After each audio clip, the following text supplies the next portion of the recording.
¿Te imaginas cómo sería tener una relación con alguien sin poder hablar con esa persona, sin tener ningún tipo de comunicación? Eso sería imposible. Hay tres cosas que son básicas para poder comunicarse con alguien, para poder tener una relación con alguien. Escuchar a esa persona, entender lo que dice y responderle. Y Jesús no es la excepción. Para tener una relación con Él, también necesitamos escucharlo, entenderle y responderle. Este libro, la Biblia, es la palabra misma de Dios. Muchos a veces nos preguntamos, a mí Dios no me habla, ¿cómo puedo escuchar a Dios? Déjame compartirte lo que decía el pastor John Piper, que si quieres escuchar la voz de Dios audiblemente, entonces lee tu Biblia en voz alta. A través de la oración podemos responderle, podemos hablar con Él. Eso parece sencillo, parece simple.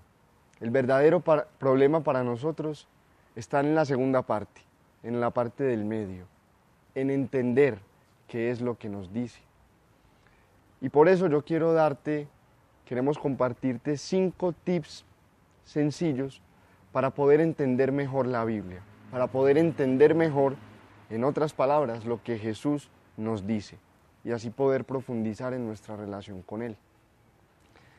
Y antes de presentarte los tips, tal vez una sugerencia es que consigas una versión, una traducción sencilla, como la NBI o la NTV, que consigas un diario o una libreta donde puedas tomar apuntes de aquellas cosas que te causan dudas o que vas aprendiendo a medida que lees.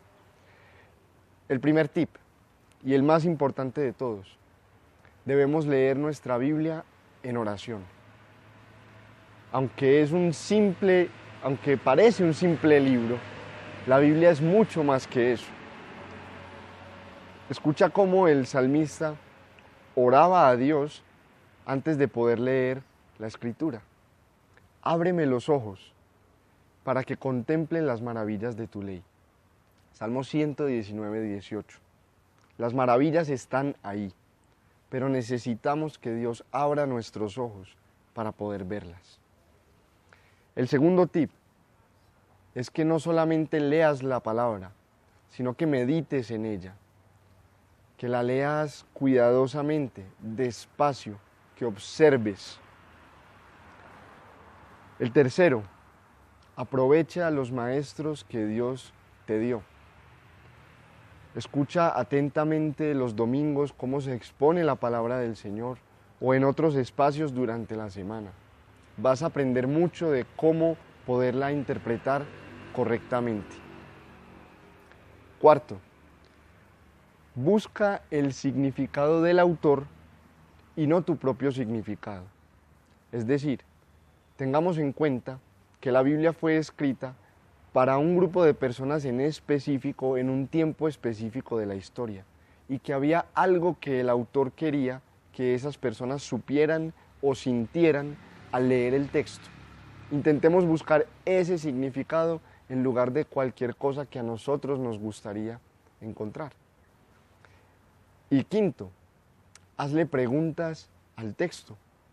Pregúntate acerca de las palabras que están ahí, las frases, la relación entre una palabra y otra, o la relación entre una frase y otro, entre un versículo y otro versículo. Y para darte un ejemplo y ayudarte en esta última parte, te vamos a presentar una manera de preguntarle al texto 4 sencillas preguntas. La primera, ¿qué me dice acerca de Dios, el Padre, el Hijo o el Espíritu Santo? La segunda, ¿qué me dice acerca del hombre, de los seres humanos? La tercera, ¿qué esperanza o promesa me da el texto? Y finalmente la cuarta, ¿cómo se puede aplicar? ¿Qué tiene que ver eso conmigo hoy?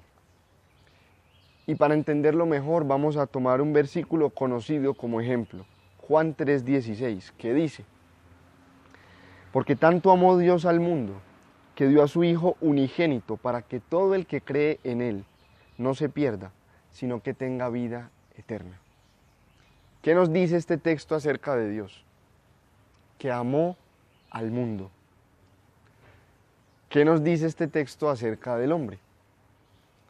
Implícitamente nos dice que necesita un rescate para poder heredar la vida eterna. Pero explícitamente nos dice que es amado por Dios y que todo el que crea en Jesús tiene vida eterna y no se pierde. Tercero, ¿qué esperanza o qué promesa nos da este texto? Y es justamente esa, que al creer en Jesús, al tener nuestra fe y nuestra confianza puesta en Él, no hay condenación, sino vida eterna. ¿Cómo podemos aplicar esto a nuestras propias vidas o a la de las personas que nos rodean? La primera forma es nosotros mismos renovando nuestra confianza en Jesús, yendo a Él, creyendo en su nombre, pero también anunciándolo a otras personas, para que no se pierdan, sino que tengan vida eterna. Leer la Biblia, para concluir, no es simplemente hacer algo, sino pasar tiempo con alguien, estar con alguien. Dependemos de Dios absolutamente para todo, inclusive para estar con Dios necesitamos de su ayuda. Pero tengamos ánimo y confiemos en que si Jesús vino a este mundo y habló un lenguaje humano y vivió en una cultura para poderse comunicar con los hombres, es porque Dios quería darse a conocer a nosotros. Por su gracia, a través de su palabra y por la obra de su Espíritu, nosotros podemos seguir a Jesús estando con Él.